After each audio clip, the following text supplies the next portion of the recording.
louange est passée. Voilà, on a besoin de lumière. Ok, Dieu vous bénisse. Et même vous êtes prêts pour ce qui va arriver? Sans protocole. Le boss, moi je l'appelle le boss. Le boss, nous sommes, je vous assure, nous sommes privilégiés de vous avoir ici. C'est votre maison. Nous sommes membres de ce que vous faites. Et nous sommes prêts ce soir. Amen. Si tu es prêt comme moi, aide-moi à recevoir le révérend sur l'esprit.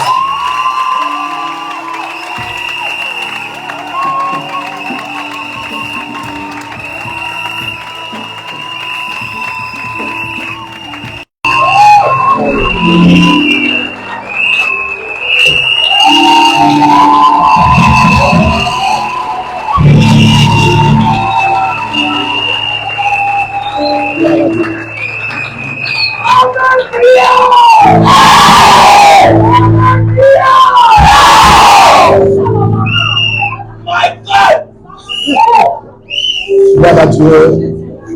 Je suis d'autant plus excité d'être ce soir avec vous. Et je suis juste en train de me rendre compte que nous avons passé des excellents moments, des moments de qualité avec le Seigneur. À moins d'être têtu, mais je tiens à te dire qu'il y a une force qui va être obligée de te pousser.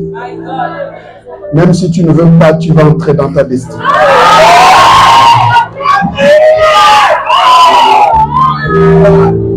Gloire à Dieu. Avant de commencer, je voudrais manifester ma reconnaissance à l'endroit du couple pastoral,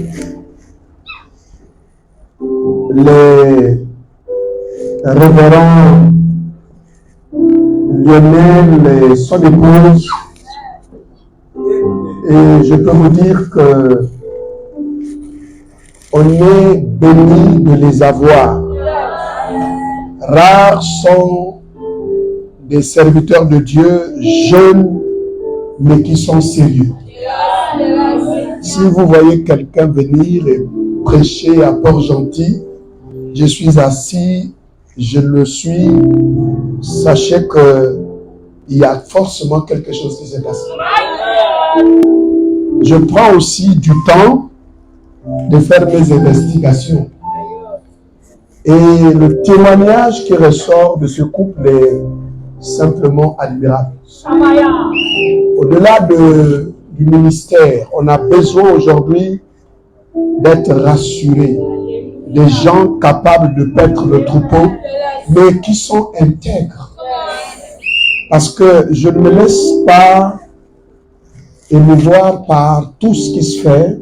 Ce qui me convainc, c'est comment il vit avec le Seigneur.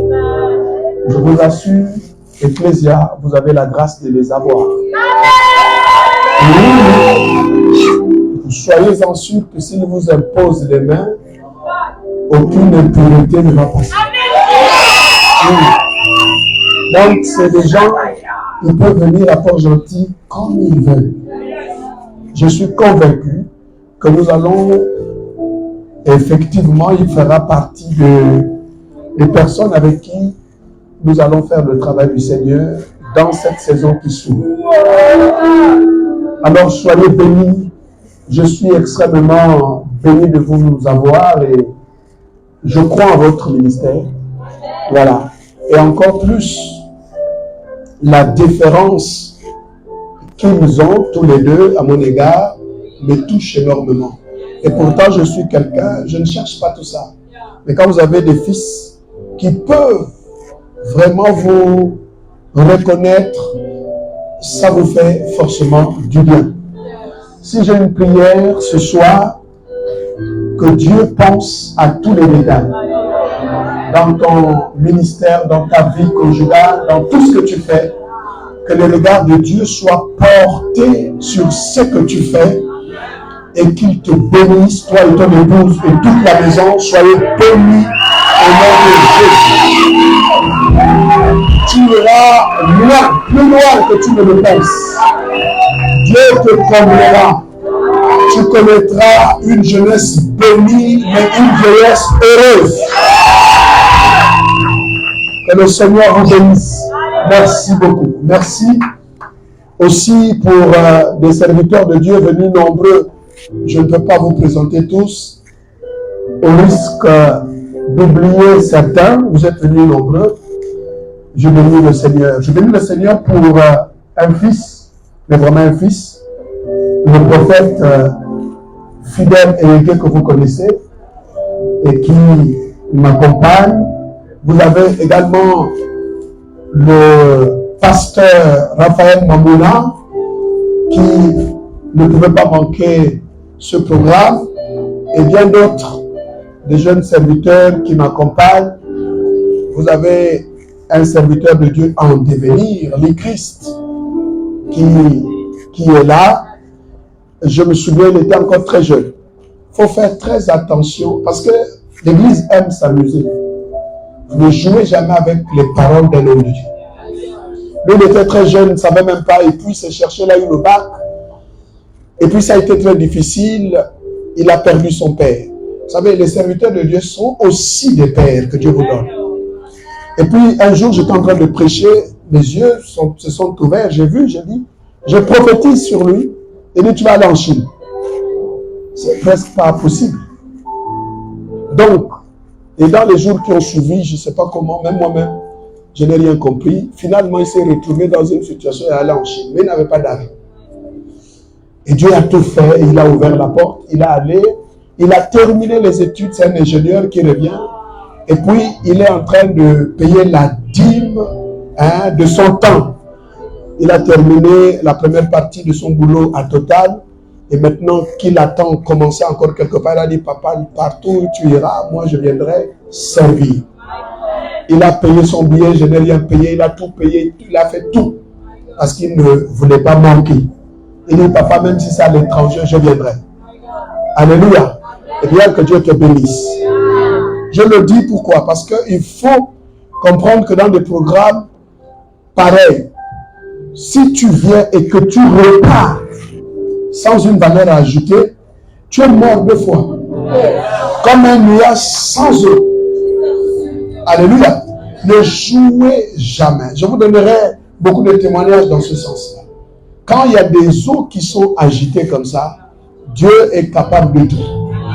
Alléluia. Donc, considérez que vous êtes là, ce n'est pas pour venir juste, non. Vous êtes là comme dans un atelier où Dieu lui-même prend soin de faire des choses qu'il a voulu ou qu'il veut faire. Alléluia. Alors donc, quand on dit 6 heures, ce n'est pas vous demander beaucoup. On vous dit 14 heures, ne ratez pas. Parce qu'on ne sait jamais. C'est toi qui dis tu as rendez-vous avec Dieu, mais Dieu ne t'a pas encore dit quand est-ce. Mais ça va se passer pendant toute cette période. Mais nous ne savons pas à quel moment. Donc c'est à toi d'être en alerte. Il faut être proactif. Alléluia. Parce que le travail du premier jour, c'est de pouvoir en fait vous amener à comprendre quelquefois le mode de fonctionnement de Dieu pour ne pas être surpris. Il peut arriver que ce qu'on est en train de dire, il s'agit de toi, mais tu peux te laisser entraîner dans une distraction et ne pas saisir quelque chose. Alléluia. Dieu est capable. Avant de vous demander de vous asseoir et que je prie d'abord, parce que ce soir-là, on ne va pas attendre. Ça va commencer ce soir. Je disais au révérend que je vais introduire. Maintenant, on ne va pas introduire. Dieu avait déjà introduit. D'abord, lui-même, il a introduit. Alléluia. Alléluia. Parce qu'il y a des églises, des endroits, quand tu arrives, même si mais tu sens qu'il y a quelque chose, l'atmosphère est déjà préparée pour certaines choses. C'est une bonne église ici. Alléluia. J'ai depuis longtemps cessé de douter de Dieu. Parce que même quand on est serviteur de Dieu, on doute. Hein? Oui, il y a des choses que Dieu doit faire pour que le doute soit écrasé une bonne fois pour toutes. Parce que si Jésus dit, lorsque vous priez, croyez que ce que vous demandez dans la prière arrive, vous le verrez comment. Mais il a dit sans douter. Moi, je ne vois pas s'il y a quelqu'un qui existe dans la vie qui ne doute pas. À l'instant que tu as terminé ta prière, le doute vient. Mais il y a des évidences dans la vie où le doute n'a plus de place. Où le doute est mort. Un jour, je me promenais. Je vais vous préparer parce que c'est ça qui va se passer. J'étais en train de me promener. Et puis bon, Dieu crée des circonstances comme ça. Je commence par ça pour vous dire que je pense que c'est ce que nous allons être obligés de relâcher. J'étais pour moi, voilà, dans des soucis autres et tout. Et puis il y avait un couple dont la femme était en train de faire le sport. Et puis on lui dit qu'il y a un homme de Dieu, s'il prie pour toi, eh bien les choses vont changer. Mais c'est un couple mixte. Le mari est totalement blanc. Donc il n'a aucune... Il a une éducation qu'on appelle l'éducation de noble. Donc c'est un homme. C'est un blanc, mais de la race noble. Et donc sa femme vient. Alors, dans la concession où j'étais, je recevais les gens. Et j'étais en train de prier pour les gens. Elle est arrivée. Croyez-moi, elle avait... Comment vous appelez ça? La chaînette? Je ne sais pas. Hein? Voilà, moi je ne connais pas ça. À notre époque, on appelait ça autre chose. Alléluia. Alors donc, avec sa cigarette, elle rentre. Et puis bon, vous savez, il y a toujours des gens zélés. Laissez-la. Elle n'a qu'à venir comme ça. Le problème, c'est que si elle vient comme ça, elle repart comme ça. C'est ça le problème. Donc elle est là, et puis son tour est arrivé. Bon, voilà, elle a éteint sa cigarette, elle est venue me voir. Ne vous inquiétez pas, je l'ai reçu. Et quand je l'ai reçu, la première chose, je lui ai parlé. J'ai dit, madame, voilà votre situation. Ça. À l'égard de la cigarette, si vous continuez, vous allez voir. D'abord, à l'instant où je suis en train de parler, voilà, ces symptômes-là. Vous les ressentez. C'est dangereux pour vous. C'était juste ça. Et puis on a parlé d'autres choses. J'ai prié pour elle. C'était le dernier jour qu'elle avait fumé. Oui, le dernier jour.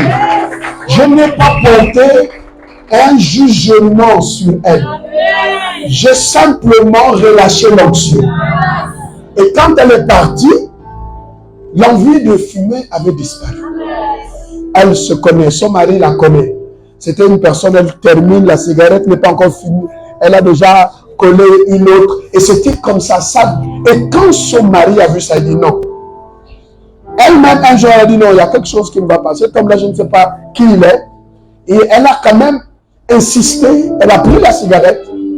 Elle voulait fumer parce qu'elle ne comprenait pas que tout ce qu'on a tenté de faire, elle vit chez les Blancs, ça n'a pas disparu. Une simple parole. Vous pensez que c'est une simple parole? Et ça disparaît. Donc elle a essayé de fumer et elle a eu la nausée jusqu'au moment où je vous parle. Alléluia. Elle est chez les Blancs. Maintenant un jour, son mari, qui était un grand directeur d'une boîte pétrolière, est affecté dans un autre pays. Il y a toujours un jour. Alléluia. Ça, c'est juste pour vous préparer que nous ne sommes pas venus nous amuser. Et donc, elle est affectée dans un autre pays. Elle a embêté. Et plutôt, il a embêté. Il dit à son mari, chérie, oui, bon, maintenant qu'on a affecté, j'ai envie de fermer mon compte. J'ai envie de... C'est pas ton compte à toi. Le compte d'un directeur. Demande à ton pasteur, est-ce qu'il est possible que je demande à mes gestionnaires, parce que je ne veux pas que ce compte existe, parce qu'il s'est des expatriés, donc l'argent peut venir, tout ça là et tout, il est dans le pétrole. Il dit, j'ai envie de fermer mon compte et qu'il n'existe plus au Gabon. Demande, est-ce que mes gestionnaires peuvent transférer mon compte? Hein? Peuvent transférer mon compte dans le compte de ton mari et plutôt de ton pasteur pour que le mien disparaisse. Et puis entre-temps, on parle avec vous, hein, ça dit nous tous on est dans les galères comme ça là. Il y a des gens, leur vie ont déjà changé au ciel.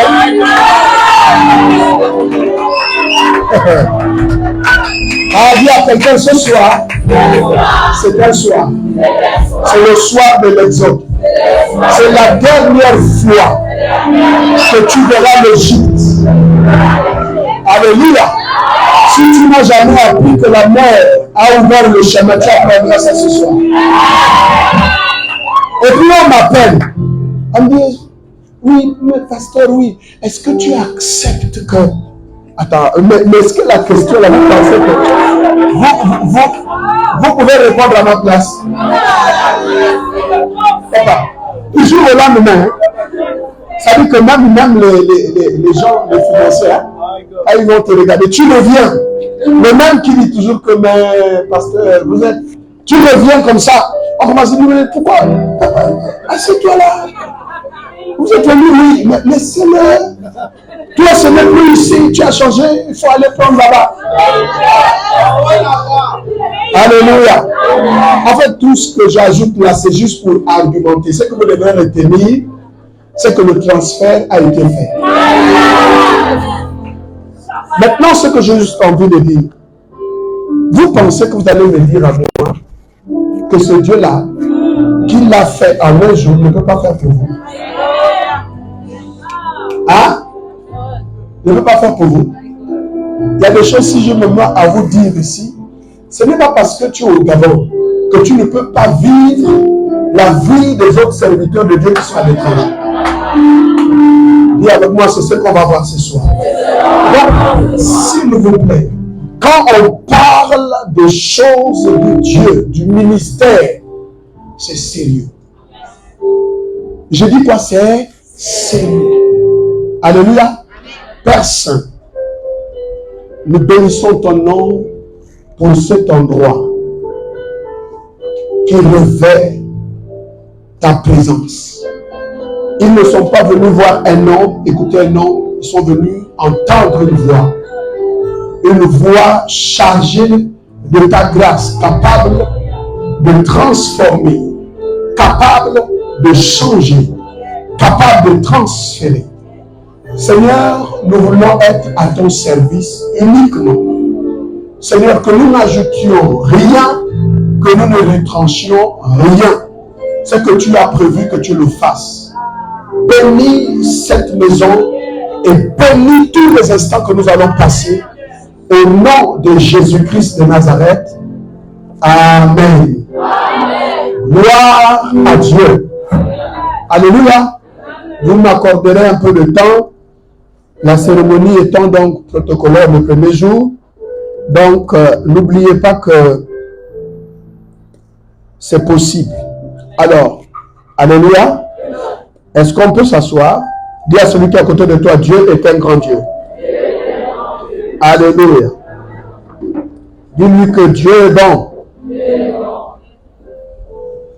Alors, nous allons commencer ces instants et je voudrais prendre un temps juste pour faire asseoir. Alléluia. Et ensuite, nous laisserons Dieu faire ce qu'il a prévu faire. J'ai intitulé le message que je commence aujourd'hui, si Dieu permet que nous allons poursuivre, des temps qui sont devenus différents. Des temps qui sont devenus différents. Au cours d'une vision, je préfère vous le dire, que j'ai faite récemment alors que j'étais en retraite. Dieu me montre ce qu'il a préparé pour la planète. Je ne vous parle pas du Gabon, je ne vous parle pas de Libreville. Je vous parle de partout sur la terre. Dieu est en train de lever une armée pour des temps de la fin. Vous allez entendre des choses qui n'étaient pas familières avant. Par exemple, il va arriver aussi facilement qu'un chrétien né de nouveau devienne un premier ministre dans un pays, un président de la République dans un pays, des choses qui autrefois étaient le privilège des francs-maçons et des rosicruciens et d'autres cercles ésotériques, mais qui vont devenir aussi familières, je parle de ces choses-là, aux chrétiens. Dieu ne va pas hésiter d'élever les chrétiens dans le monde politique, dans le monde économique, dans le monde administratif, dans le monde ecclésial, dans tous les secteurs. Dieu est en train de lever ici une grande armée. Et le Seigneur m'a instruit que c'est une saison qui s'ouvre. Une saison qui s'ouvre où il y aura l'émergence des généraux de Dieu. Le problème, c'est que ces temps qui sont devenus différents doivent nous amener à un discernement pointu. Je voudrais donc vous préparer à une pluie de textes pour que vous puissiez me permettre de soutenir mon propos. Alléluia. D'abord, dans un premier temps, ouvrons le texte de Jean. Plutôt Luc chapitre 1, excusez-moi, Luc 1, nous allons lire 11 à 15. Luc 1, 11 à 15. Je vais donc vous introduire. Et en plus, Ecclésiaste, chapitre 9, verset 11. Ecclésiaste 9, 11. Des temps qui sont devenus différents. Alléluia. Le problème avec nous, les chrétiens, c'est qu'on s'amuse. Même quand les temps ont changé, on est toujours dans l'amusement, on ne comprend rien. Jésus a attiré moult fois l'attention des disciples pour leur dire que même les fils de ce siècle sont plus sages que vous. Pourquoi sont-ils sages? Parce qu'ils savent discerner. Quand les temps sont devenus différents, alors ça doit nous amener à nous interroger. C'est très important. Parce que les choses qui ne vous amènent pas à des interrogations, vous n'aurez jamais de réponse. Alléluia. Oui. Parce que même la base, la philosophie, on pose une question. On s'interroge. Donc, si vous voulez avoir des réponses dans la vie, interrogez-vous sur des choses qui vous semblent un peu étranges. Alors, premier texte. Est-ce que on peut le lire? On nous dit, alors un ange du Seigneur apparut à Zacharie et s'était debout à droite de l'autel de parfum. Alléluia. Zacharie fut troublé en le voyant et la frayeur s'empara de lui. Mais l'ange lui dit, ne crains rien, ne crains point, Zacharie, car ta prière a été exaucée. Qu'est-ce qui a été exaucé? Ta prière. Mes amis, je veux vous le dire en tant que dogmaticien. Alléluia. Oui, j'ai fait théologie, je ne peux pas vous mentir. Alléluia. Lorsqu'on dit ta prière a été exaucée, ça veut dire quoi? Ça veut dire que ce ne sont pas des prières qui ont été exaucées. Oui, on dit ta prière a été exaucée. Vous allez faire 1000 prières tant que vous n'avez pas atteint l'objectif de la prière. Vous allez perdre beaucoup de temps. Les disciples ont bien clairement dit que nous ne pouvons plus continuer à être aux tables. Non, nous allons délaisser tout ça là, nous allons laisser ça à qui? Eh bien, aux autres qui doivent le faire. Pour se concentrer à quoi? Pour se concentrer à quoi? À la parole et à la prière. La Bible ne dit pas aux prières, à la prière. Nous sommes dans le psaume 65, juste pour vous rappeler. La Bible dit que, oh Dieu, tout le monde, il dit, oh Dieu, toi qui exauces les prières. C'est ça? Toi qui exauces quoi? La prière. Tout le monde vient à toi. Toi qui exauces quoi? La prière. Ça veut dire quoi? Ça veut dire que Dieu exauce quoi? La prière. Vous pouvez avoir 1000 prières, mais il y a une qui donnera un jour une prière. Je prie Dieu qu'une prière monte ce soir. Oh, tu n'as rien compris. La prière dans ce cas est une rencontre d'un comportement, d'une attitude. Ce que Zacharie allait faire, il n'était pas en train de prier comme on prie. Il était en train de brûler les parfums. Il était à côté de l'autel. Mais l'ange lui a dit, Dieu a exaucé ta prière. Il a exaucé quoi ta prière?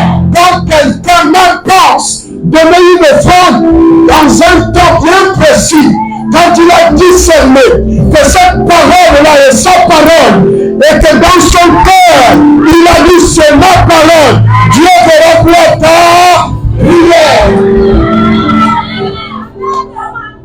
La femme à la perte de sang n'a pas fait 10 000 prières. Elle a seulement dit en son cœur comment une prière dite dans le cœur est plus forte celle qui est dite par la bouche. Ça veut dire que la prière c'est une dimension. Est-ce que vous comprenez un peu? La Bible dit qu'elle s'est dite en son cœur. Ce qu'elle s'est dite dans son cœur, Dieu l'a entendu. Dis avec moi, Dieu l'a entendu. Mes amis, il y a des pensées que vous allez négliger, croyez que c'est rien du tout. Il y a même une pensée qui sera plus forte que ma parole. Je voudrais dire quelque chose de manière bouleversante. Sache une chose, que la prière c'est autre chose. Est-ce que quelqu'un m'entend? Oui, parce qu'il y a des pensées qui viendront par le fait d'entendre ce que Dieu dit. Pourquoi les gens tournent en rond? Parce qu'ils font les prières.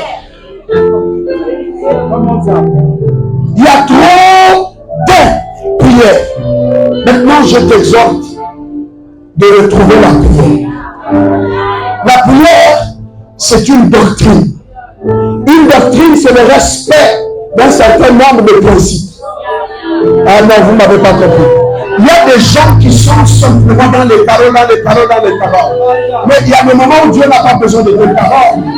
Dieu a besoin juste de ton service. Dieu a juste besoin que tu serves au nom de Dieu et tu seras exaucé. Je suis venu te dire que les temps sont devenus comment? Différents.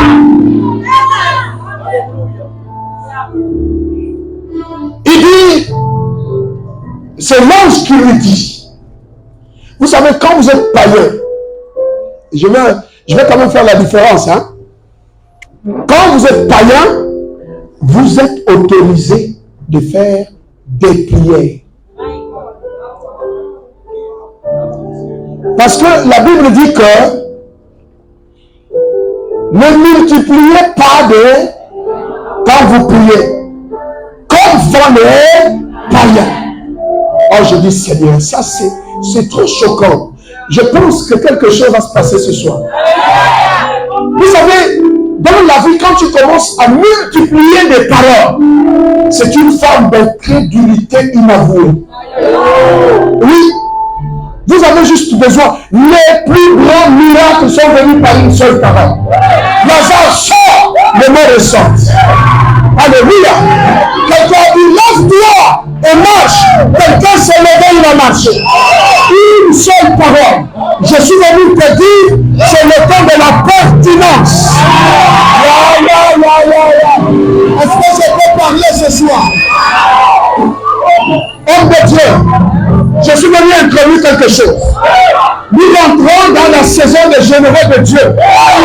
Les conseils ne vont pas disparaître par la multiplication de plusieurs paroles. Une simple parole suffit. Alléluia. Ceux qui multiplient plusieurs paroles sont des païens. Ceux qui sont tenus à dire à Jésus, dis seulement quoi? Un mot. Lui dit seulement un mot. Que cette grâce te localise là où tu es. Alléluia. Alléluia. Une simple phrase chargée de puissance vaut mieux qu'une multitude de paroles vides. Je vous expliquerai. Donnez-moi du temps. Alléluia.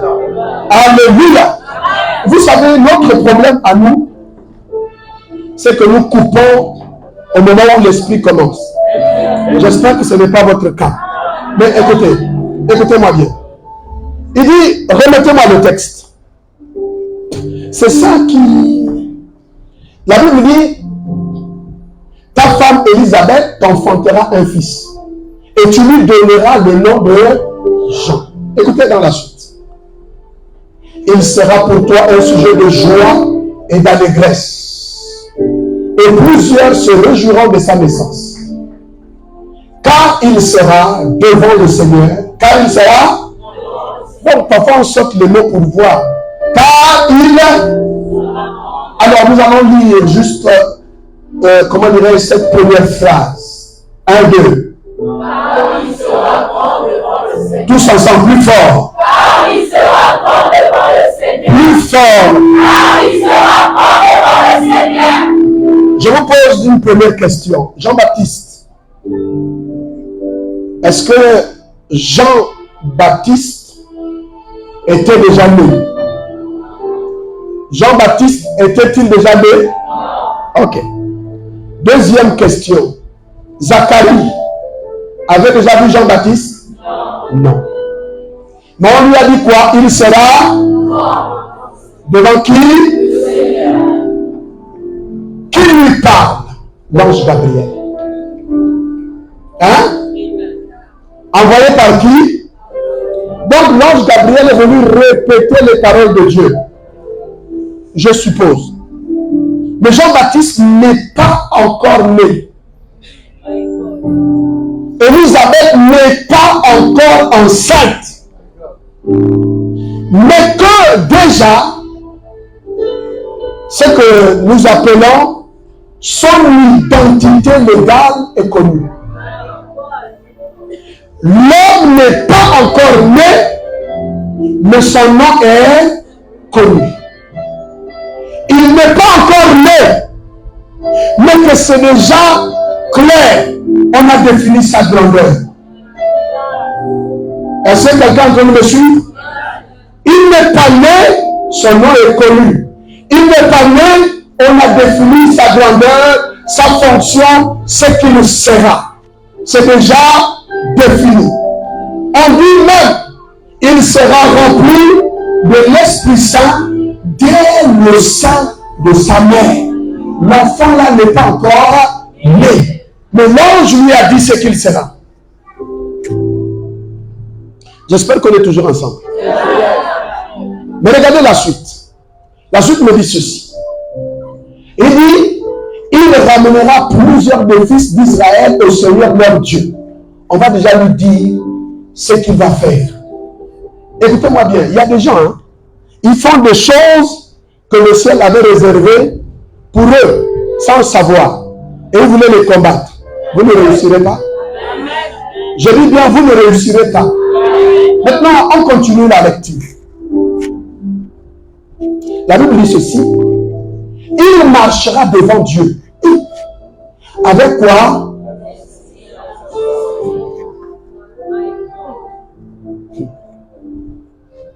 Ah là là. Est-ce qu'on est ensemble? Vous me suivez? 1, il sera grand. 2, on lui donnera le nom de Jean. 3, il va ramener les cœurs des fils et des filles. Et plutôt les cœurs des pères vers les fils et des fils vers les pères. Et ensuite, il marchera devant Dieu avec quoi? L'esprit. Et quoi? La puissance. De qui? Élie. Maintenant, nous allons poser ce qu'on appelle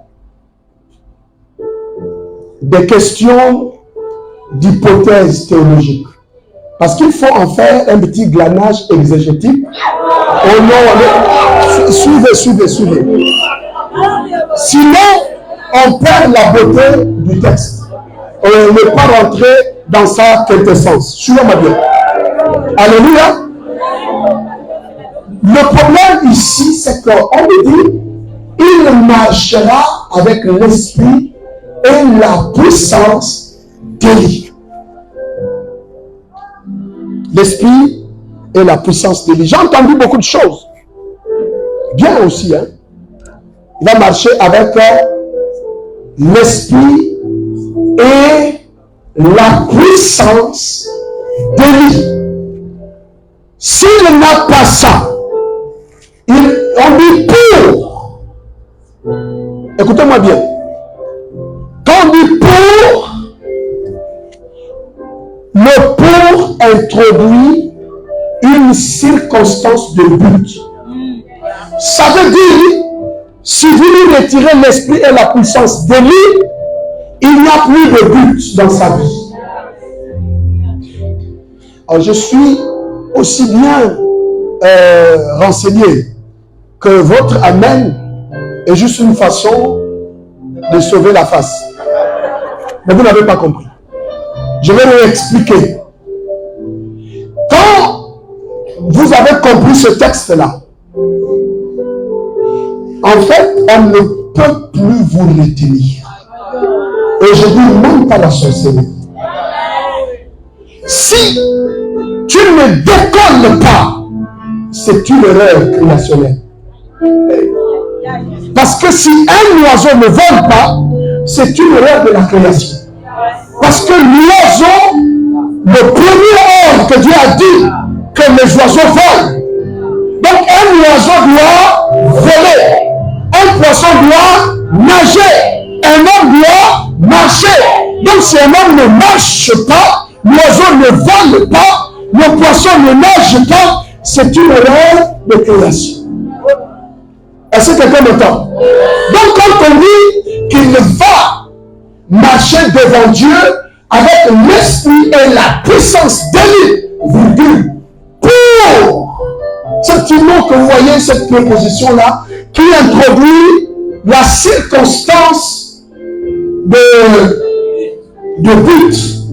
C'est très capital. Ça veut dire, dans la décomposition de cette portion d'écriture, nous pouvons donc dire que l'esprit et la puissance d'Élie, lui, ont été donnés pour ramener les cœurs de père vers les enfants et les révèle à la sagesse de juste afin de préparer au Seigneur un peuple bien disposé. Ça veut dire le pour introduit tout le sens de la vie de Jean-Baptiste. Vous êtes avec moi? Amen. Je vais vous associer un texte, ce qu'on appelle le parallélisme renforcé, pour que vous puissiez comprendre les textes. Ne vous inquiétez pas, vous êtes à la bonne école ici. Alléluia. Parce que les chrétiens sont devenus trop paresseux. Ils ne veulent plus étudier. Alors, le texte parallèle à ce texte-là, c'est Ésaïe 61. L'Esprit du Seigneur, il m'a pour. Est-ce que vous comprenez un peu? Pour. Je vous pose une question. Je vais vous poser une question. Est-ce que quelqu'un ici peut me dire que Dieu l'a appelé?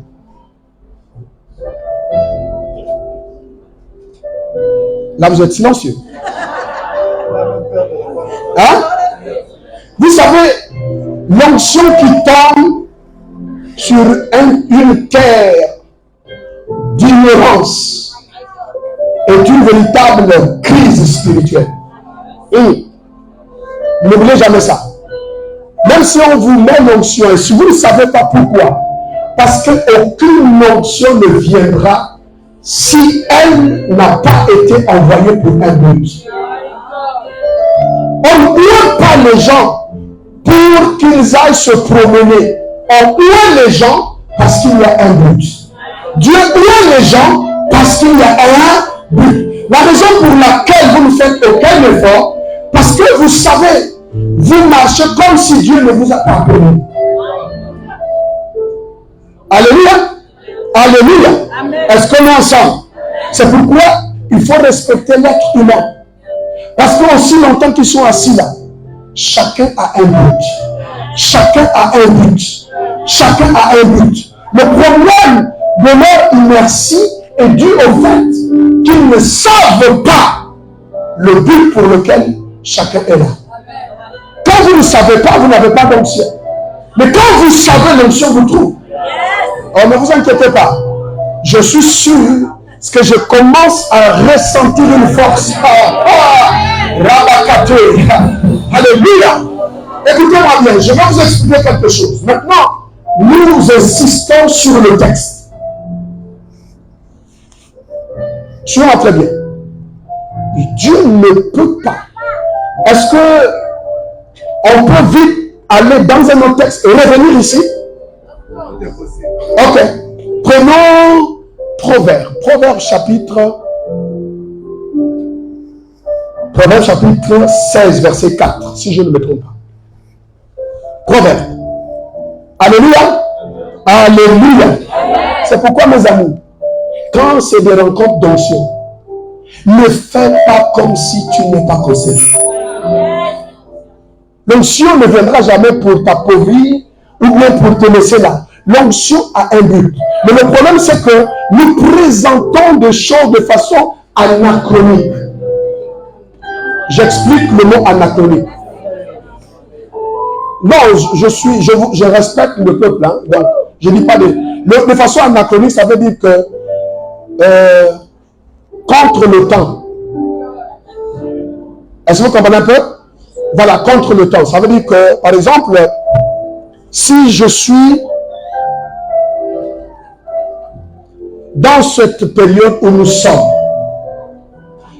il y a des habits que nous ne pouvons plus mettre. Hein, quand vous regardez votre pasteur, il est cintré, n'est-ce pas? Ce n'est plus de grosses vestes. S'il vient avec une grosse veste, il devient anachronique. Donc il n'est pas dans le temps. Il est dans un autre temps qui ne correspond plus. Ça veut dire qu'enseigner des gens de façon anachronique, c'est de présenter les choses qui devaient venir après de les présenter avant. Nous parlons plus de l'onction alors qu'on devait d'abord enseigner le but. Parce que si l'onction ne rencontre pas le but, mais elle ne sert à rien. Alléluia. Alléluia. Écoutez-moi bien. La Bible dit quoi? Lisons ensemble. Non, lisons très bien. Est-ce qu'on peut le dire mieux? L'Éternel a tout fait pour un but. Quand on dit tout, tout c'est quoi? Hein? Tout c'est tout. Je suis à Ecclésia. Vous aimez le simplisme. Le simplisme, ça veut dire que donner des réponses en démonstration. Parce que beaucoup, quand on a dit le simplisme, ils ont dit, oh, ce qui est simple. Non. C'est une démarche théologique. Bref, c'est pas... C'est à cause de ce thème-là. Alléluia. Est-ce qu'on est ensemble? Ok, d'accord. Tout, comme vous dites, c'est tout. Maintenant, je ne vais pas tomber dans votre piège. Alléluia. C'est un adjectif. Quand on dit l'Éternel a tout fait pour un but, nous dit simplement que rien de ce qui existe, qui a été fait par Dieu, n'a pas de but. Donc le but est plus important que l'onction. Même si c'est l'onction qui va travailler, mais pour quel but? Si tu n'as pas de but, il n'y a pas de rendement. Parce que la Bible dit que le travail de l'insensé le fatigue. L'insensé a la force, mais il n'atteint pas le but. Est-ce que quelqu'un m'entend? Si on dit l'Éternel a tout fait pour un but, ça veut dire que quand je m'assois, comment est-ce que je réfléchis à ce texte? Est-ce que c'est Dieu qui m'a créé? Est-ce que vous comprenez un peu? Est-ce que c'est Dieu qui m'a créé? Parce que quand quelqu'un passe dans un VX, toi tu es complexé. Tu as l'impression que tu es venu accompagner la personne. C'est parce que tu ignores pourquoi Dieu t'a créé. Le jour que tu sauras pourquoi Dieu t'a créé, tu n'auras aucun complexe face à certaines personnes. Voyons ce que des fleurs bénies dans le but de Dieu. Parce que rien ne pourra te bénir en dehors du but de Dieu. Pas toi pour atteindre le but de Dieu. Paul dit, je cours pas comme dans l'aventure, mais comme dans un but pour obtenir quoi? La couronne. Alléluia. Je ne combats pas comme bâton l'air. Non, il faut atteindre son objectif. Donc l'Éternel a tout fait pour un but. Il a donc fait, frère, je comprends maintenant que je dois te respecter. Parce qu'il y a un but dans ta vie. Le plus gros échec, c'est de ne jamais atteindre le but. Je vais vous montrer. Nous parlons de qui? Jean-Baptiste. Tout but de Dieu a pour dénominateur commun la grandeur. Alors que tu es né sans le but. Mais si tu dois accomplir le but de Dieu dans ta vie, premier élément de ta destinée, devenir grand devant l'Éternel. Vous m'avez saisi? Maintenant, nous entrons dans ce texte. Revenons maintenant dans ce texte-là. Il dit, il marchera devant Dieu avec l'esprit et la puissance d'Élie.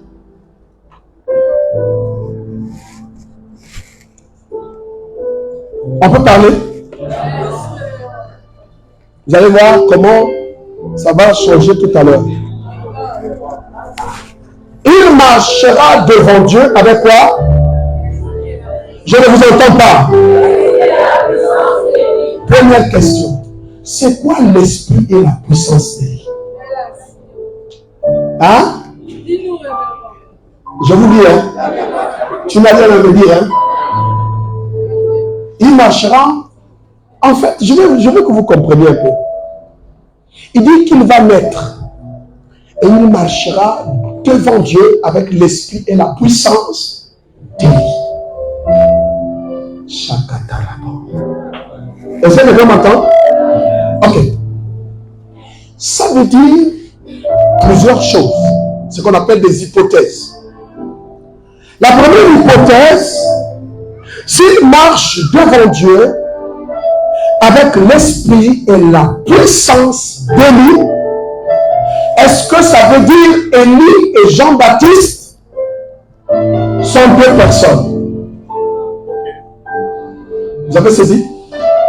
Il faut comprendre que Élie c'est Élie, Jean-Baptiste c'est Jean-Baptiste. Je ne sais pas si vous comprenez un peu. Si Élie c'est Élie, Jean-Baptiste c'est Jean-Baptiste, en d'autres termes, la problématique de l'esprit d'Élie devient quelque chose d'extrêmement important. Ça veut dire que Jean est venu, mais il n'a donc pas d'esprit.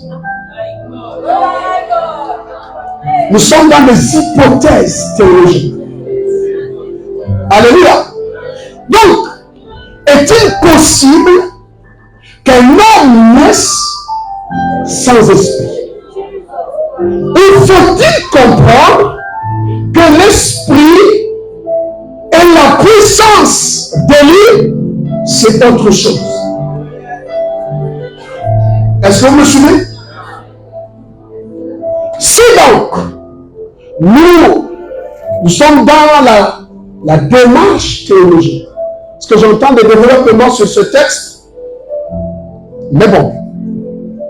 Alors, comment comprendre qu'un homme qui est né pour venir accomplir une chose, Dieu lui impose pas de venir avec son esprit, mais de travailler avec l'esprit et la puissance. Deuxième difficulté, c'est que je comprends par là, Dieu établit une distinction entre la puissance et l'esprit. Question. Peut-il y avoir l'esprit sans la puissance? Est-ce que vous me suivez toujours? Est-ce que quelqu'un m'entend? Alors, comment donc répondre à cette difficulté? Troisième chose. Et s'il arrivait que Jean-Baptiste ne travaille pas avec l'esprit et la puissance d'Élie, qu'est-ce qui devrait se substituer à cela dans ce ministère?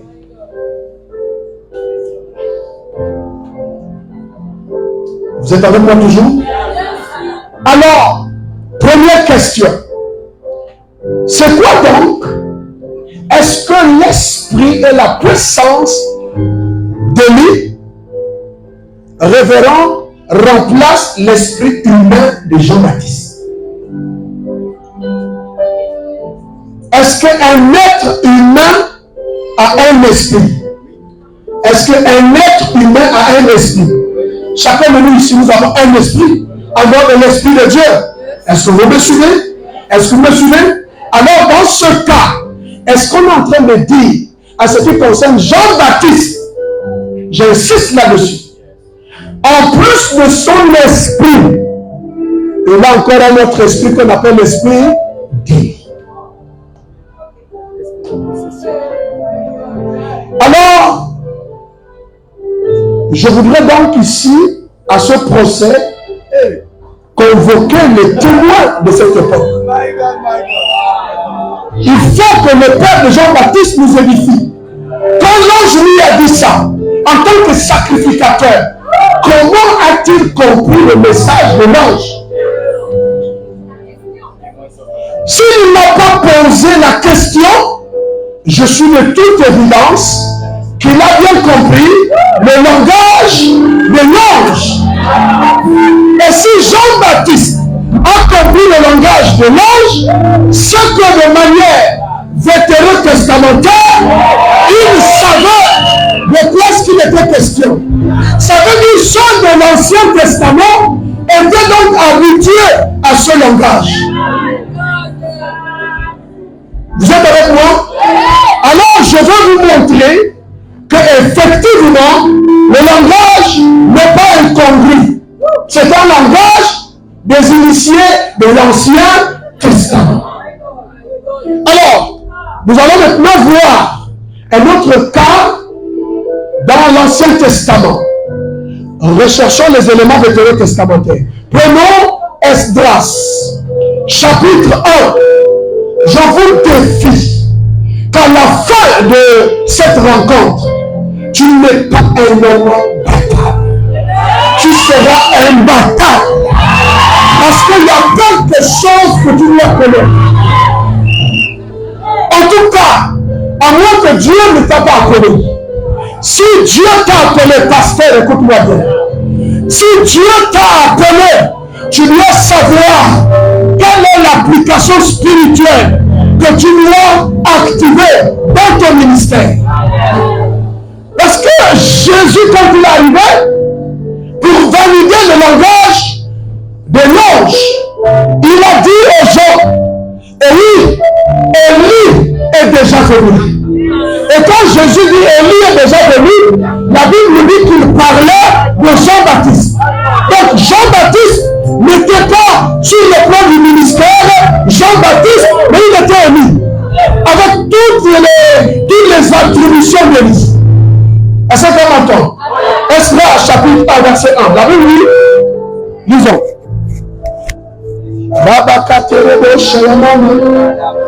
La Bible dit, la première année de Cyrus, roi de Perse, afin que s'accomplisse la parole de l'Éternel prononcée par la bouche de Jérémie. L'Éternel, qu'est-ce qu'il fait? Qu'est-ce qu'il fait? Qu'est-ce qu'il fait? Il réveilla l'esprit de qui? Il réveilla l'esprit de qui? Cyrus était un. Vous allez comprendre tout à l'heure. Il a réveillé l'esprit de Cyrus. Problème. S'il réveille l'esprit de Cyrus, avant le réveil de l'esprit de Cyrus, comment était donc l'esprit de Cyrus? Première chose. Ah, je sens l'onction. Chaka, Rakota. La deuxième chose, il a réveillé l'esprit de Cyrus. De quel esprit s'agissait-il? Alléluia. Alléluia. De quel esprit s'agissait-il? Mais je ne vous laisse pas orphelin. Continuons dans les éléments de l'Ancien Testament, parce que je vous ai dit que le peuple déjà a compris le langage. Qui est donc Cyrus? Allons dans Ésaïe 45. Ésaïe 45. Ésaïe 45. Alléluia. Oh, dis avec moi, oh Dieu. Fais-moi entrer dans ce mystère. Alléluia. Alors, n'oubliez pas au sujet de Jean. Il sera quoi? Il sera grand devant l'Éternel. Qu'est-ce qui le rendra grand devant l'Éternel?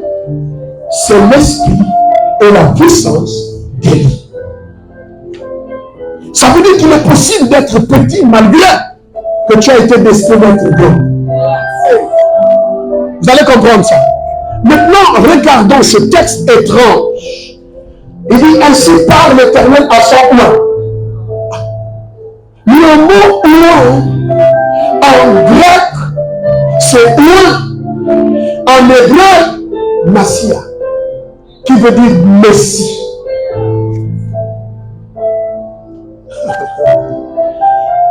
Dis à quelqu'un, on parle de toi peut-être. Les gens pensent que être Messie, c'est de l'exagération. Non, un Messie, au sens religieux du terme, pas au sens christique, pas au sens de Christ. Mais un Messie est d'abord celui qui est oint par Dieu. Vous m'avez déjà appelé un oint de Dieu. Donc, si vous reconnaissez que j'ai été oint par Dieu, je suis donc un Messie. Est-ce que quelqu'un m'entend? Mais le mot Messie est dans une forme désuète lorsqu'on lui prive de la mission pour laquelle il a été destiné. Ça veut dire que tu es destiné pour les gens. Est-ce que quelqu'un m'entend? Alors, donc quand on dit ainsi parle l'Éternel à son oint, à Cyrus, qu'il tient comment? Par la main, avant de descendre. Cyrus est un païen. Mais Dieu l'appelle oint de l'Éternel. Et toi, tu n'es pas païen. Tu te refuses d'être appelé oint de l'Éternel. Est-ce que quelqu'un m'entend? Pourquoi Dieu l'appelle-t-il oint? Parce que ce texte-là est une prophétie d'Ésaïe 150 ans avant que Cyrus ne naisse.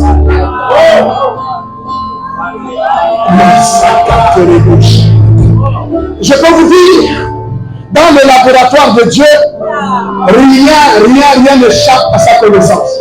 C'est pourquoi Jésus a dit, même les cheveux de ta tête sont comptés. Rien ne tombe de ta tête sans que le ciel ne soit au courant. Est-ce que quelqu'un m'entend? Cyrus n'était pas encore né. Je suis en train de dire que les grands hommes viennent toujours dans le temps de Dieu. Quand on vit une saison des grands hommes, c'est une saison où Dieu envoie des gens avec des mandats bien définis. C'est la même saison que Jean-Baptiste est né. 6 mois après, Jésus aussi est né, pour qui la Bible dit, il sera grand devant les dieux. Est-ce que quelqu'un m'entend? Il y a quelqu'un, quelle grâce. Alors, Cyrus, là, la Bible dit qu'il tient par la main pour terrasser les nations devant lui et pour relâcher la ceinture de roi, pour lui ouvrir quoi? Les portes. Pour lui ouvrir quoi? Les portes. Pour lui ouvrir quoi? Les portes. Pour lui ouvrir quoi? Les portes. Comprenez, il s'agit de quoi? Les portes. Sans onction, aucune porte ne sera ouverte. Préparez-vous maintenant à monter, vous allez comprendre. Et la Bible dit ceci, pour ouvrir les portes, afin qu'elles ne soient plus jamais fermées. Il y a des portes, quand je vais les ouvrir dans cette nation, elles ne seront plus fermées. Il y a des rois de Dieu, quand il a ouvert une porte qui était fermée dans cette famille, elles ne seront plus jamais fermées. Maintenant, avant d'aller plus loin, je suis en train de vous parler. Maintenant, ici, quand on dit l'Éternel réveilla l'esprit de Cyrus, il s'agit de quoi? Hein? Jean-Baptiste, le Père comprenait. Donc ce n'était pas un problème. C'est nous qui n'avons pas compris. Et j'entends le Père de Jean-Baptiste me dire que, écoute, il doit comprendre. Il doit comprendre les mystères. Alléluia. Il doit comprendre quoi? Les mystères. Comment il dit, je me tiendrai par la main. Bien. Je me tiendrai par la main pour terrasser les rois, les nations, pour ouvrir les portes. Oh, ça. Écoutez-moi bien maintenant. Nous allons faire le ministère autrement. Les choses qui sont en train d'arriver sont d'une expression glorieuse, grave. Je vous dis parce que ce que vous allez entendre aujourd'hui, j'ai l'impression, même si ça paraît trop neuf pour vous, ça ne vous quittera plus jamais. Mais plus jamais. Vous allez comprendre ça. Alléluia. Donc Cyrus là dont on parle, que Dieu est venu réveiller l'esprit. Ça veut dire que son esprit était endormi. Son esprit n'était pas actif. Ton esprit ou son esprit n'était pas agissant. Quelqu'un m'entend? Vous allez comprendre. Je vais maintenant vous montrer. Regardez maintenant ce Cyrus. Dans Daniel chapitre 10 et 11. Daniel chapitre 10, verset 10 à 12. Et ensuite, verset 11 et 1. Homme de Dieu, crois-moi que s'il y a une chose que tu as faite de bien dans cette convention, c'est que tu nous as tous aidés ici. Parce que tu peux avoir des grâces, mais endormies. Il faut que les gens comprennent. Je sens une onction qui est en train de me remplir au fur et à mesure. Parce qu'il y a des gens ici, quelquefois, ils sont combattus, ils sentent qu'ils sont en prison dans certains rêves, ils ne comprennent pas. Toi ne peux pas te mettre en prison spirituelle. Mais il y a quelque chose que tu dois comprendre. Que si on met cette chose en prison spirituelle, c'est que toute ta vie tu ne seras pas droit. Oui, regardez ce texte-là. Et voici une main. Donc, l'ange est apparu à Daniel. Et Daniel explique, une main me toucha et secoua mes genoux et mes mains. Regardons le verset suivant. Il dit, puis il me dit, il s'agit de l'ange. Il dit à Daniel, Daniel, homme bien-aimé, sois attentif aux paroles que je vais te dire et tiens-toi debout à la place où tu es, car je suis maintenant envoyé vers toi lorsqu'il lui ainsi parlait, je m'étends debout en tremblant. C'est pour ça qu'il est important d'expliquer avant que l'onction ne soit relâchée. L'onction vient, je vais vous expliquer c'est quoi la fonction de l'onction de l'homme de Dieu. C'est l'homme de Dieu ne viendra pas vous faire, mais il viendra vous propulser. Vous allez comprendre tout à l'heure. Alléluia. Et tout ce que, deuxième chose que vous devez retenir, tout ce que vous voyez sur la terre a son image au ciel. J'expliquerai ça, vous allez comprendre. Aucune chose sur la terre qui n'a pas de représentant au ciel. Même le tabernacle avait son représentant. Jérusalem terrestre, Jérusalem céleste. Vous allez comprendre.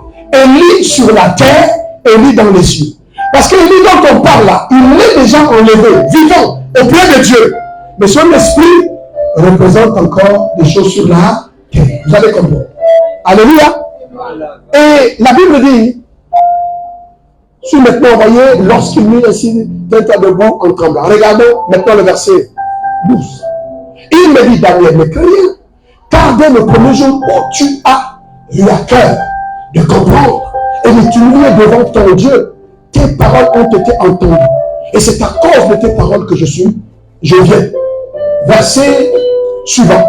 Le chef du royaume de Perse, donc il y a eu combat, il m'a retenu. Et je suis resté là auprès de lui pendant 21 jours. Regardez le verset qui suit. Il dit, je viens maintenant pour te faire connaître ce qui doit arriver à ton peuple dans la suite des temps. Car la vision concerne encore des temps là. Vous allez lire ça plus tard.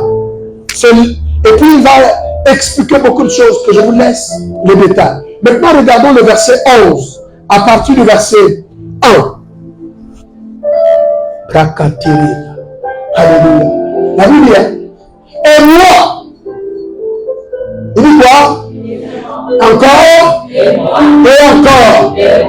La première année de Darius. Darius, là qu'on appelle là, c'est le même qu'on a déjà vu. Ok? Cyrus, ainsi de suite. Il dit la première année de Darius, le maître, j'étais auprès de lui. Pourquoi l'aider et le soutenir? Qui parle? Qui parle? Qui parle? Voilà comment vous lisez très mal la Bible. C'est donc un texte dans son épilogue qui continue. Ce n'est pas Daniel qui parle. C'est l'ange qui parle. Que quand le roi est dans son palais, puisqu'il est le Messie, afin d'accomplir l'ordre de Dieu, moi, l'ange Gabriel, je me tenais à ses côtés. Pourquoi? Pour le soutenir. Pourquoi? Pour l'inspirer. Est-ce que quelqu'un m'entend? Donc ça correspond à Ésaïe 45, où la Bible dit, je te tiendrai par la main. C'est pourquoi, à son temps, il a terrassé les nations. On voyait l'homme, mais derrière l'homme, il y avait un esprit. Donc, quand on dit ça au père de Jean-Baptiste, il comprend qu'il ne s'agit pas de Baptiste, mais il s'agit d'un autre esprit qui a été envoyé dans son ministère. Est-ce que quelqu'un m'entend? Oh, ne vous inquiétez pas. Un jour, l'apôtre Paul est en prison. Écoutez-moi bien. Quand on dit que je te tiendrai par la main pour ouvrir les portes, quand l'apôtre Paul, qui a été destiné à être décapité, au lendemain, l'homme était en train de dormir. Est-ce que quelqu'un m'entend? La Bible dit tout à coup, un ange descendu où? En prison. Il a tenu Pierre. Il a d'abord réveillé Pierre. Quand il a réveillé Pierre, Pierre s'est réveillé. Beaucoup parmi nous pensons que Pierre s'est réveillé. Vous allez vous rendre compte que Pierre ne s'était pas réveillé. Or, puisque lui-même s'est réveillé quand l'ange était maintenant parti. Tout le temps qu'il passait là. Parce que si Pierre était réveillé, en réalité, il n'allait pas traverser la porte en fait. Quelque chose se passe ici. Alléluia. Est-ce que quelqu'un m'entend? Donc, il a réveillé Pierre d'abord d'un sommeil profond. Il quelques-uns, dans son rêve, de rêver qu'il est en train de rêver. Et il se réveille d'abord dans son rêve, il raconte ce qu'il a vu dans le rêve qu'il a rêvé, et puis il se réveille. Pierre était arrivé à un niveau où il ne dormait pas, mais il dormait du sommeil d'Adam. Je vous le dis, il dormait du sommeil d'Adam. Quand la Bible dit qu'un profond sommeil, Adam a dormi du même sommeil, même Abraham a dormi du même sommeil.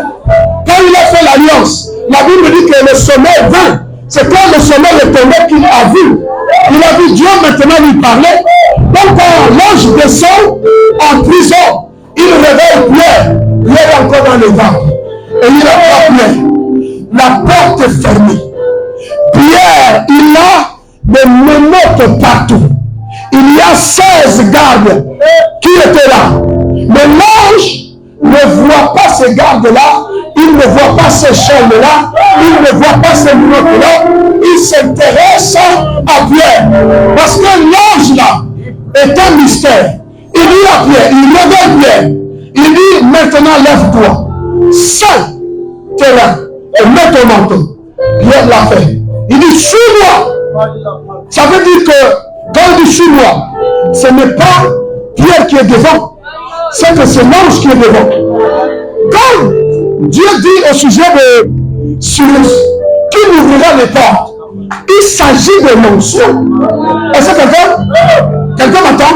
L'onction n'est pas l'huile qu'on frotte, mais que l'image.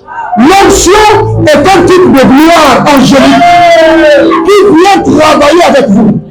Jésus, revêtu du Saint-Esprit.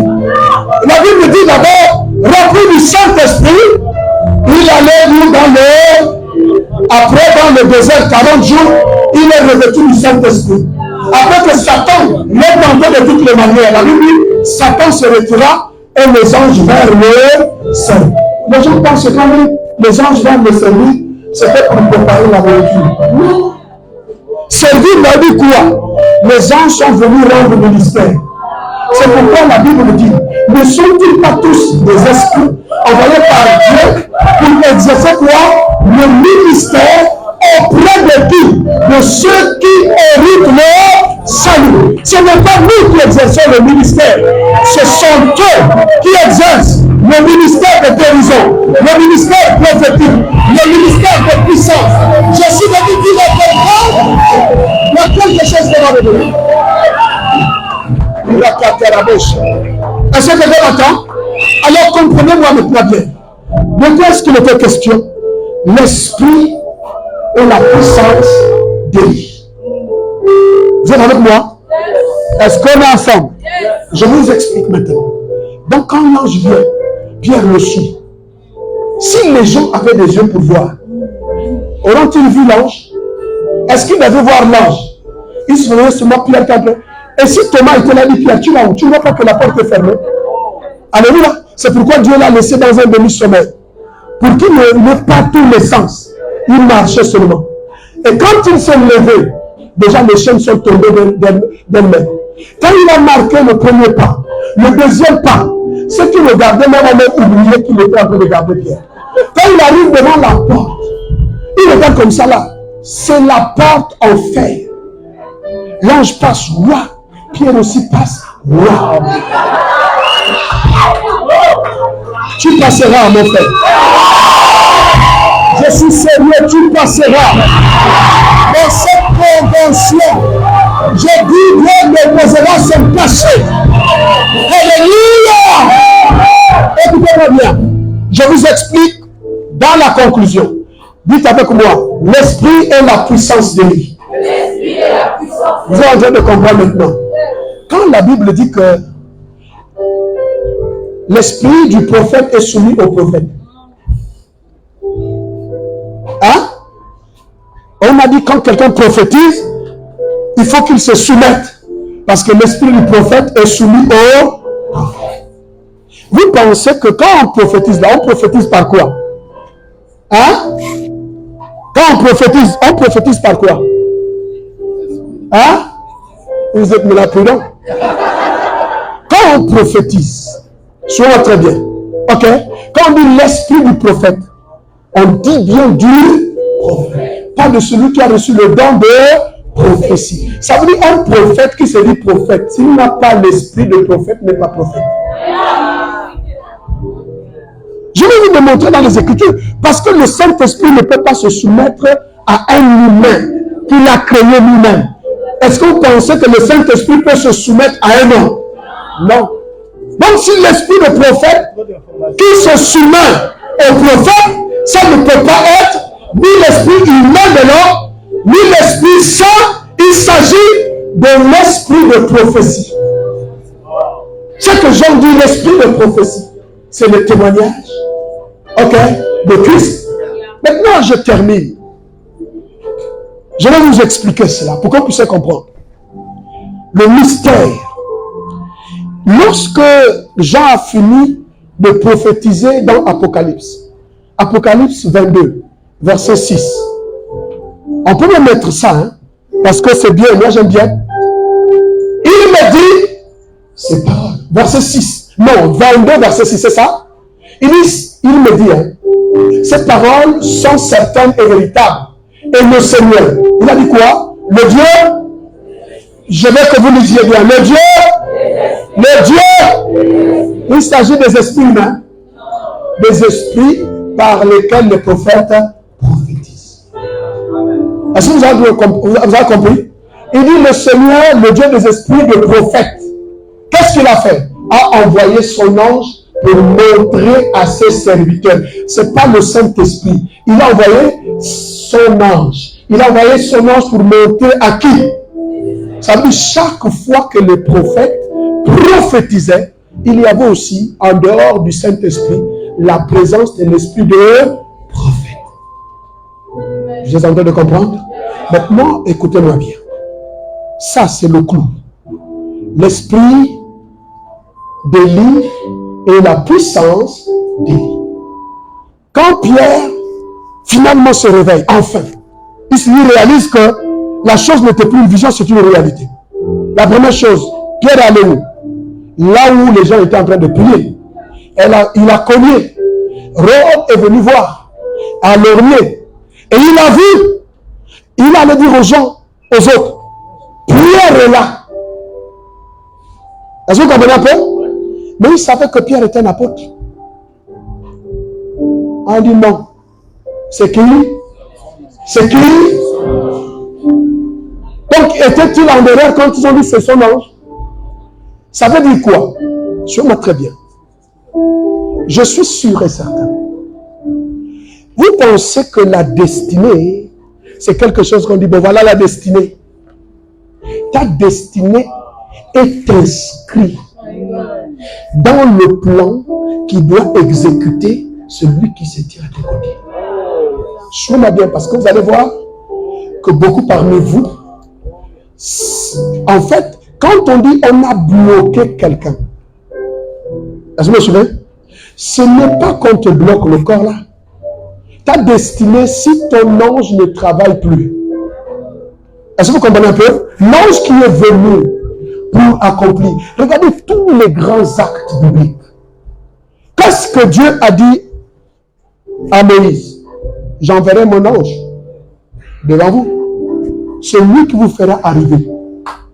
Ça veut dire qu'on dit c'est vous, celui qui vous fera arriver, ça veut dire que c'est lui qui permettra que vous accomplissiez votre destinée. Pécher contre cet ange-là, c'est détruire ton avenir. Est-ce que quelqu'un m'entend? Est-ce que quelqu'un est en train de m'entendre? Maintenant, qu'est-ce que l'onction vient? L'onction vient réveiller. Dis avec moi, l'onction vient réveiller. Ça veut dire que vous allez, je vous donnerai dans la suite. Quand l'onction réveille l'esprit, on dit l'esprit de Cyrus, l'esprit de ceci. En fait, si Dieu, je prends un exemple simple, Dieu est capable. De là où tu te tiens là, il dit bon, il peut t'accorder que tu travailles avec l'esprit et la puissance d'Abraham. Ça veut dire qu'en matière de prospérité, il n'y aura pas d'eux. Parce que la démonstration de cet esprit, c'est ce qu'il a déjà fait avec le premier homme. Donc il peut arriver que parce que Dieu ne te voit pas grand le jour où tu seras grand. Dieu t'a déjà vu grand à cause de la grandeur de l'esprit ou du type de l'esprit qui se tient dans ton ministère. Kenneth Hagin parlait avec Jésus. Jésus avait une taille comme ça. Une taille d'un homme. Mais il y avait un ange dont la taille dépassait de loin celle de Jésus. Et puis, Kenneth Hagin a posé la question. C'est qui cet ange? Et Jésus lui a dit, c'est l'ange qui travaille avec toi dans le ministère. En d'autres termes, l'activation de l'onction, détrompez-vous. Ça, c'est ce que le Seigneur m'a appris. Vous allez voir qu'il y a des gens qui ont une grande onction, mais les anges sont bloqués. Un jour, je m'en très bien. Je vous donne maintenant cet exemple. Viens, frère. Un jour, les enfants étaient encore dans le ventre. Et ils se battaient. Et le plus petit, Dieu a déjà dit, sera plus grand. Et le plus grand sera assujetti par le plus petit. Ça, c'est depuis le ciel. Les choses se font maintenant dans le ventre. Écoutez-moi bien. Alors, ça va arriver maintenant. Le petit devient malicieux, triant, roublard. Et puis bon, un jour quand même, il va voler la bénédiction de son frère. Bon, menacé par son frère, son père Isaac, il dit viens. Il est venu. Il a pris lui. Il a béni, il dit que Dieu t'accorde la bénédiction d'Abraham. Quand Isaac a fini, Jacob est parti dans un endroit. Il faisait nuit. Est-ce que quelqu'un m'entend? Le problème avec vous, c'est que vous n'avez plus de conversation avec celui qui est avec vous. Donc, quand on prêche, quand on libère, c'est comme si on donnait du carburant. Je parle surtout pour ceux qui ont reçu la grâce d'accomplir quelque chose dans la vie selon Dieu. Vous allez voir que ces gens, quand on prie pour eux, ils sont d'une sensibilité. J'expliquerai cela. Pourquoi? Parce qu'en fait, on vient libérer quelque chose qui était bloqué. Quand Isaac arrive à un endroit, il ne savait pas que, plutôt Jacob ne savait pas que Isaac avait dénié ce qui était bloqué. Quand il arrive dans un endroit, il voit une échelle dont le sommet touchait le ciel, n'est-ce pas? Qui était au bout du ciel, plutôt du sommet? Dieu. Mais, qu'est-ce qui était en bas? Qu'est-ce qui était en bas? On vous a dit que les anges descendaient. Pour la plupart des temps, les anges descendent. Mais les anges de Jacob ne descendaient pas. Pourquoi? Parce que les anges étaient là, simplement ils étaient bloqués dans leur activité. Dès qu'on a développé cela, les anges commencent à monter et commencent à descendre. Ça rejoint ce que Jésus dit. Dorénavant, les grandes choses se passeront où? À Nazareth. Parce que vous verrez sur le Fils de l'homme, les anges quoi? Monter et descendre. Il y a des ciels qui ne seront pas ouverts s'il n'y a pas une activité angélique dans ton ministère. Dès qu'on a débloqué, Jacob est devenu ce qu'il est devenu. Pourquoi? Parce qu'il y a une activité angélique. Alléluia. Alléluia. Et quand tu connais cette tension, crois-moi, personne ne pourra te bloquer. Aucune porte ne restera fermée. Aucun endroit ne restera, comme on dit, intact. Quand tu entres dans un endroit, les choses se passent. Je suis venu prophétiser sur quelqu'un. Je suis venu déclarer sur quelqu'un que la paix que tu as reçue de Dieu, ce que Dieu a destiné dans ton ministère, la chose arrivera. Alléluia. Alléluia. Dis avec moi, oh Dieu, lève-toi de là où tu es.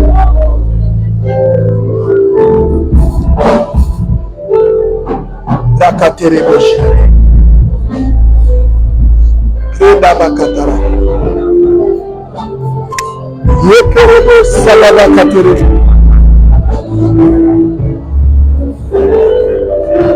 Vekataraba Sadabaka. Vikanabo Shayamama. Rabakaterebo Shiyababa. J'aime ça.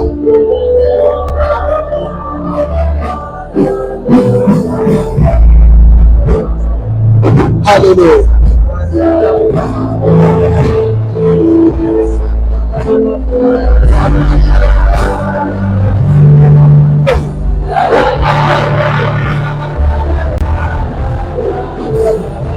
S'il vous plaît, juste après, avant de me lancer, le Seigneur vient de me dire à l'instant, c'est vrai, il y a une foule d'informations qui a été donnée. Mais Dieu me dit, dis-leur, l'ange Gabriel, quand Daniel a prié, et alors qu'il venait avec la réponse, a été retenu par une puissance. Il s'agit de l'ange Gabriel. Attendez, quand on va pousser encore, je vous assure, ce que vous avez entendu aujourd'hui est capital. Mais ce que vous allez encore entendre, vous allez comprendre. Moi, je suis en train de vous défier. Dieu m'a montré clairement que le ministère, l'onction, ce n'est pas tout ce qu'on peut raconter. L'onction, c'est la capitalisation des esprits. Suivez-moi bien. Je ne vous mens pas. C'est pourquoi lorsque un homme pêche, ses esprits sont attristés et ne pourront pas travailler comme il se doit.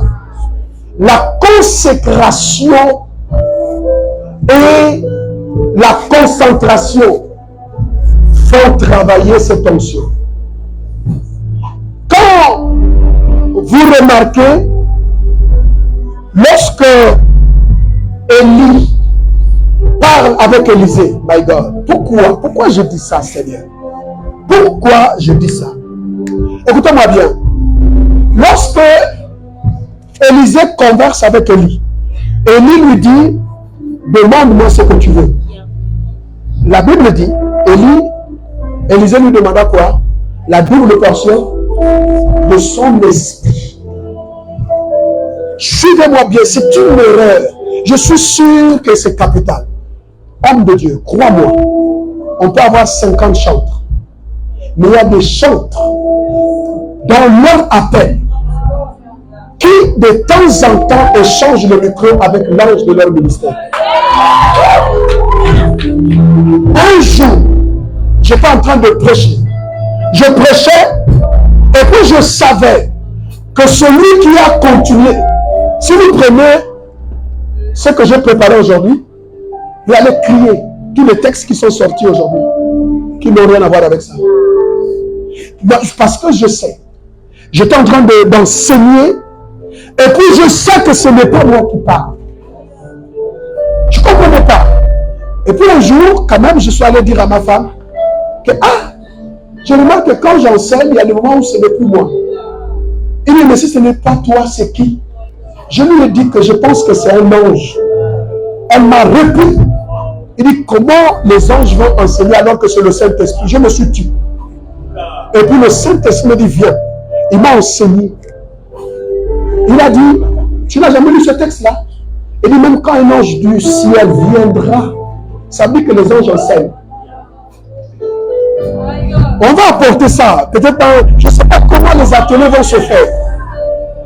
Je vous assure que les meilleurs enseignants, je ne parle pas d'abord de Dieu lui-même, le Saint-Esprit, les anges enseignent. C'est pourquoi ils créent des doctrines. On parle de doctrines des démons pour des anges déchus.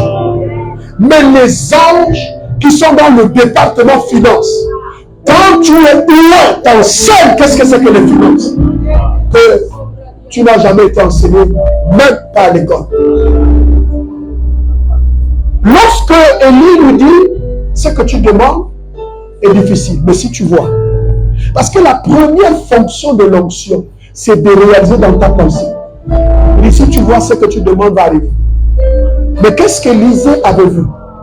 Les chars de feu, les chevaux de feu, des charrettes qui sont venus prendre Élie. N'est-ce pas? C'est pas ce qu'il a vu. C'est parce qu'il a vu quoi? L'esprit d'Élie.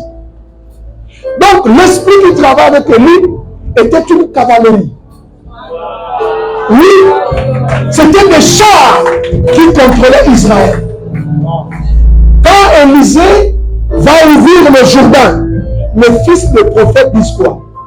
Il dit l'esprit d'Élie est maintenant sur Élisée. Vous pensez qu'il parlait de l'esprit humain? Non. Quand maintenant on vient attaquer Élisée, Géasi a peur, il dit quoi? Il dit ceux qui sont avec nous. Ça veut dire dans mon esprit à moi, quand on parle de l'onction, ce n'est pas d'abord une question de l'huile qui est tombée. Il dit, Dieu permet qu'il voit, les écailles sont tombées. Qu'est-ce qu'il a vu? Il a vu ce qu'Élisée avait vu le jour de l'enlèvement d'Élie, des chars, des montagnes de feu, des chevaux de feu. Est-ce que quelqu'un m'entend? Alléluia. Et qui était là en activité? Et qui gardait quoi? Qui? Le prophète. Le jour où Géasi va le tromper, il dit mon esprit n'était pas absent. Beaucoup parmi vous, vous pensez qu'il s'agit de l'esprit humain. Non, il dit mon esprit, ça veut dire l'onction qui me montre les choses n'était pas absent. Sûrement très bien. C'est un ange du ciel qui est descendu pour dire à Philippe, va dans telle rue, à tel endroit, dans tel ceci, tu verras un homme qui s'appelle ça, ça. Il sera assis. On appelle ça quoi? Parole de connaissance. Mais venu par qui? Par un ange du ciel.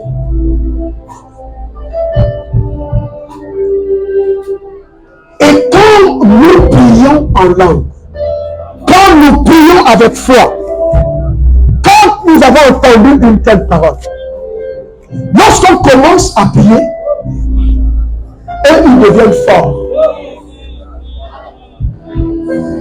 Je vais vous le dire, hein, parce que devenir grand, quand vous regardez Jean-Baptiste, il deviendra grand. Le problème de l'église du Gabon, c'est qu'on mange tout. La nourriture est une distraction, mes amis. Quand tu veux devenir grand, il y a des privations. Il y a une façon de prier à la fois. Jean-Baptiste se nourrissait de sauterelles et de miel. Il dormait dans le désert. Toi, tu cherches la maison climatisée. Et quand tu es estimé là, tu deviendras grand comment? Parce que c'est quand tu te consacres que tu libères celui qui doit travailler à tes côtés. Alléluia. Alléluia. Maintenant, Jean-Baptiste a écrit, non, Jean, l'apôtre. Suivez-moi bien. Tout ça, ce sont des informations. Jean l'apôtre, il a écrit le livre qu'on appelle Apocalypse. Vous vous souvenez, non? C'est le livre de la prophétie, n'est-ce pas? Vous savez que toute cette prophétie n'a pas été donnée par le Saint-Esprit. Et soyez un peu humble. Toute la prophétie, puisque à la fin de son livre, il voit maintenant l'ange, le prophète qui vient. Lui, il a cru que celui-là, c'est le Seigneur. Il veut l'adorer. Il dit, garde-toi de le faire. Il dit quoi? Garde-toi de le faire. Car je suis ton compagnon de service. Nous parlons grec. Le mot service veut dire ministère. Ça veut dire un compagnon du ministère.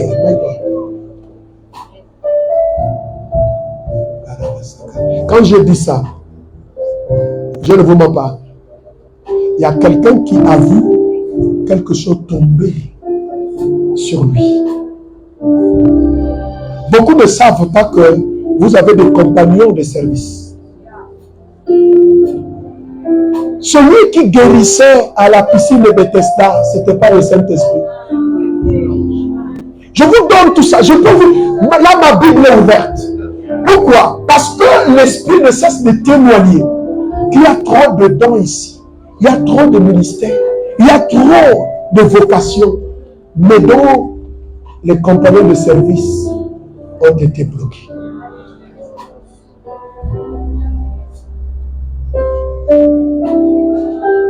D'autres, ils vivent dans le désordre. C'est pourquoi ils ne travaillent pas.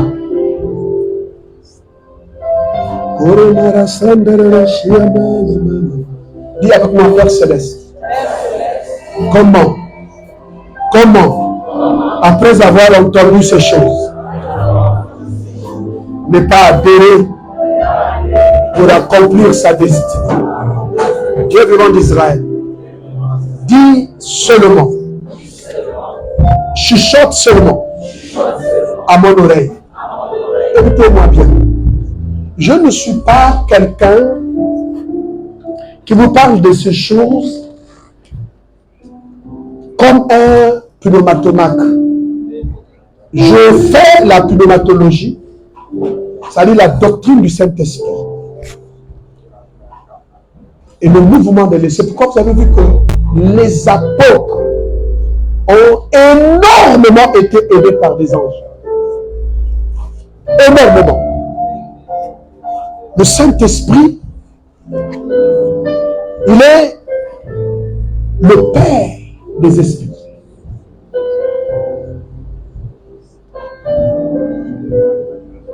Oh, le mariage bloqué. Oh, le ceci. Si lui, le compagnon qui doit t'amener jusqu'à destination, qui combattra pour toi, est lié, comment tu veux accomplir sans lui? Est-ce que vous êtes prêts pour la grâce? Je pose la question. Est-ce que vous êtes prêts pour la grâce ce soir? Est-ce que vous avez la foi qu'en priant pour vous, le mouvement de l'Esprit va libérer la grâce qui vous a été donnée?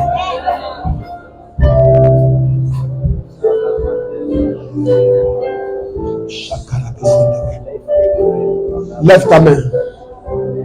Dis avec moi, Père Céleste.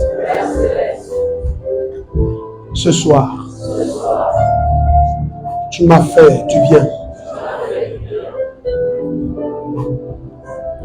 Et je comprends maintenant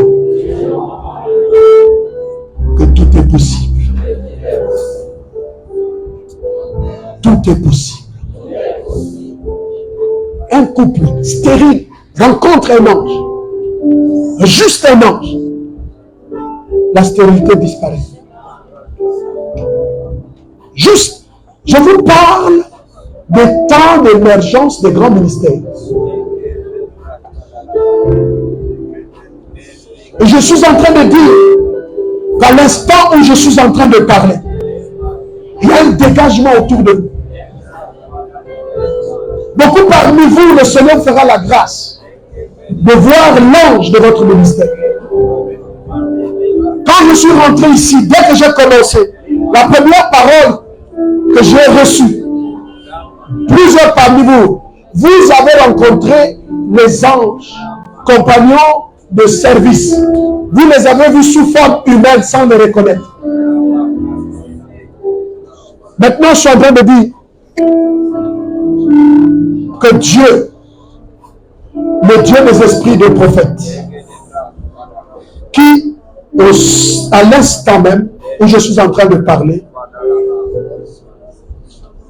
va libérer une grâce sur chacun de nous. Une grâce. Maintenant, les chants, vous pouvez chanter. Et je voudrais dire simplement aux chantres, chantez avec la conscience de tout ce que vous avez entendu ce soir. Chantez. Et si vous voulez chanter en langue des anges, chantez. Ceux qui doivent prier, priez le moment. Avec la détermination.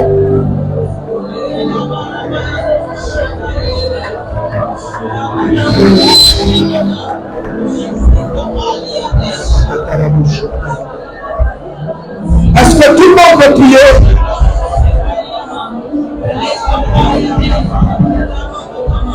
Est-ce que tout le monde peut prier?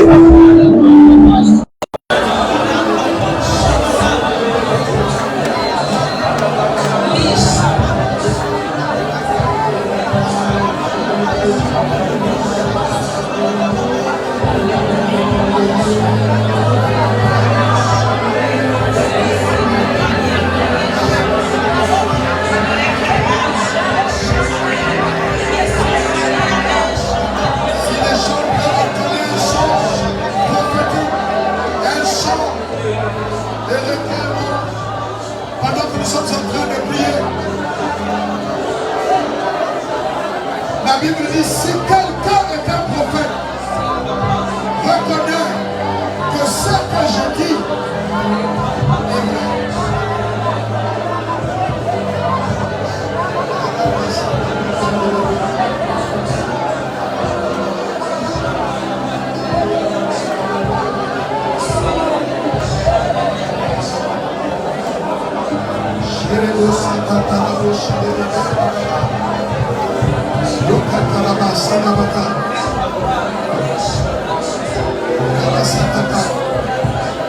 Si tu es fatigué de voir ton ministère dans cet état, si tu es fatigué de voir ta vie dans cet état, tu veux voir des choses bouger, alors parle à Dieu.